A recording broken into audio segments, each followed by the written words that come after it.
Okay, first of all, I want to say this is what this is not. This is not looking for attention. This is not looking for validation.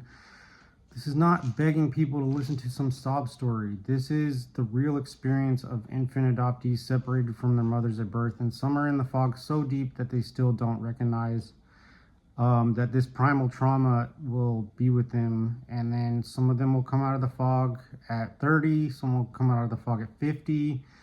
It happens later in life because of how we're raised and how society believes that we're just one-sided, how humans can just believe that they are grateful and lucky, and we believe that until we realize that's not what we're actually experiencing internally, and that we can feel both gratitude and a loss at the same time.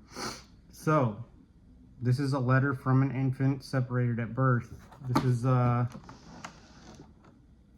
putting into words the real reality of what happens in infant adoption. And if you think it's a beautiful story and you're an adoptive parent or you're an adoptee, this is just for awareness and education on what if an infant adoptee could speak.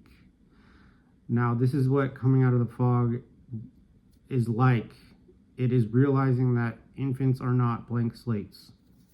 So, a letter from an infant separated at birth.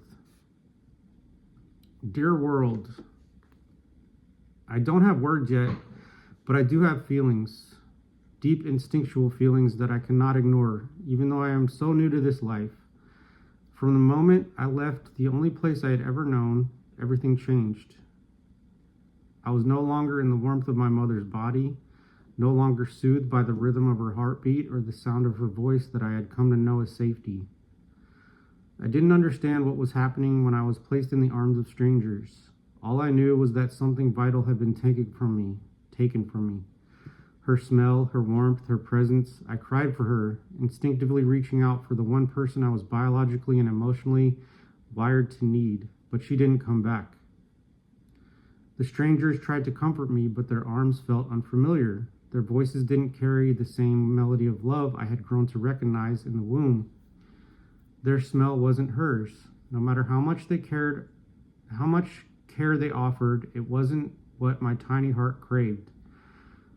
The bond I had with her was severed, and even though I couldn't name it, I felt the loss in every fiber of my being.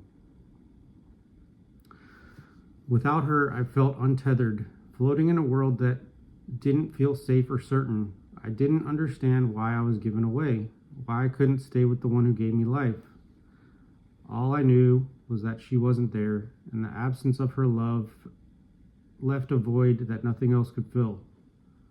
To you, it might seem that I was too young to remember, too small to be affected. But even as an infant, I knew her, I knew she was gone. The loss is imprinted on me, shaping the foundation of my existence. The pain of separation is not something I choose. It is not something I can simply forget. I needed her. She wasn't there. That is the first story of my life, one written before I could speak, before I could understand. It is a story of love interrupted, a bond broken too soon. It is a wound that whispers to me, even now, that I came into this world missing something I should have had. Please understand, this is not about blame. It is about truth. The truth that separation from the one who gave me life is a loss so profound that it echoes in ways I'm still trying to comprehend. With all the feelings I cannot yet express, an infant separated at birth.